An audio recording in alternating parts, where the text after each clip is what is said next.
In this video, I'd like to talk about how to use Apple Watch Music without the iPhone.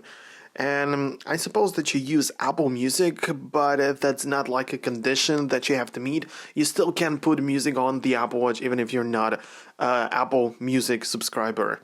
I mean, yeah, of course, you can still put offline music from Spotify or other streaming services, or even though you don't even have to have Apple Music, you can still have some music just on the iPhone without any subscription, and you can still put it on the watch. The question is also if your Apple Watch is cellular or not, because if it is, and you can kind of see it by the red ring on the side of the Apple Watch, that your Apple Watch is cellular, and if you have that and have a valid eSIM with an internet connection, you can access pretty much all of the music that there is, like 50 million songs on the go just using the Apple Watch. That is kind of obvious, but I just had to say that like you don't need an iPhone when you have internet on the watch. But if your Apple Watch is not cellular or you don't have internet on the watch, you can still sync music from the iPhone back to the Apple Watch. And that is kind of simple to do. So you at first have to make sure that your Apple Watch is connected to a charger and that it is actually plugged in and that it's being charged. For some reason it has to be like this. Then some obvious stuff that your iPhone is in the range and that you have Bluetooth enabled and all this.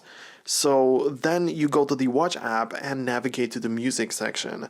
So there you can see all of the things that apply to it, like some settings and stuff.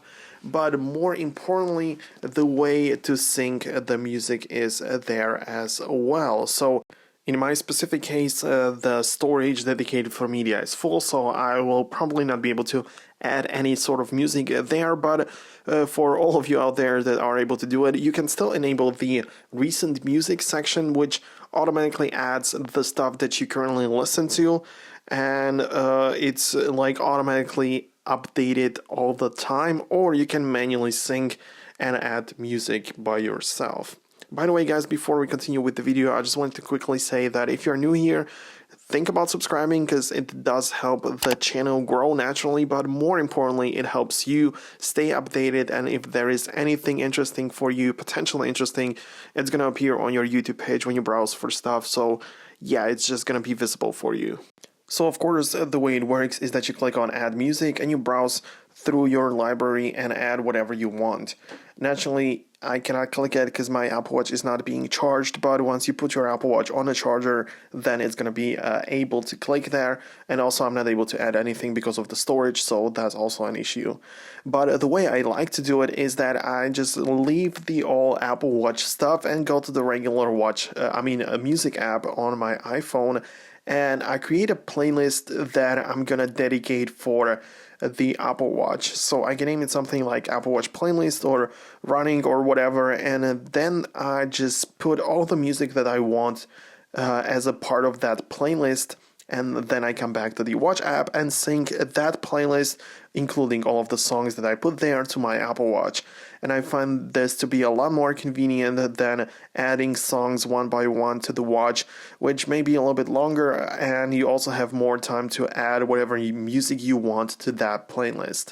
It also makes more sense to do it this way because the playlist is always going to be synced with the watch, and that means that every time you add something to that to that playlist, it's also going to appear on the Apple Watch. So it's just going to keep you updated, and you can keep like a section of all the music that needs to be part of the watch always in the music app.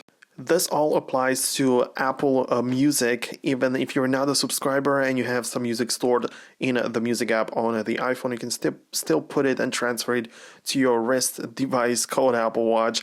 But the thing is that if you use Spotify, then the songs that you use in offline mode on the Apple Watch are not going to be counted as the songs, because right now if you go to the watch app and navigate to the storage section in the general, you can instantly see that it's like separated in different categories, and it just shows you what type of media is being stored on the watch. And there is a section called photos, songs and stuff and apps. But the thing is that if you use Spotify, the music is gonna be counted to the apps section because you have it within the Spotify app, and if you do it on the Apple Music, it's gonna be counted as music. So it's kind of a different thing, which, as you could see right now, for me, it was kind of a problem because the dedicated media for the storage for music was full and I couldn't add anything else, but it's not that big of a problem, I guess. So even though you can do it in Spotify, it's kind of a brand new feature because it has been released in May this year, so it's been in around for a couple of months. But yes, you have a library in the Watch app.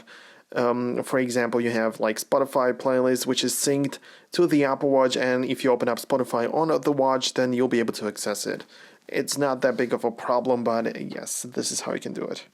Anyways, guys, I hope that I helped you with the question you had, or at least I showed you something that you didn't know about. Hope you enjoyed the video, and if you did, and if there is anything else that you would like to add to it, the comment section is the place ready to do so, and also leave a thumbs up. You can do that as well to support the video, but most importantly, have a great rest of the day, and we'll see you in the future uploads.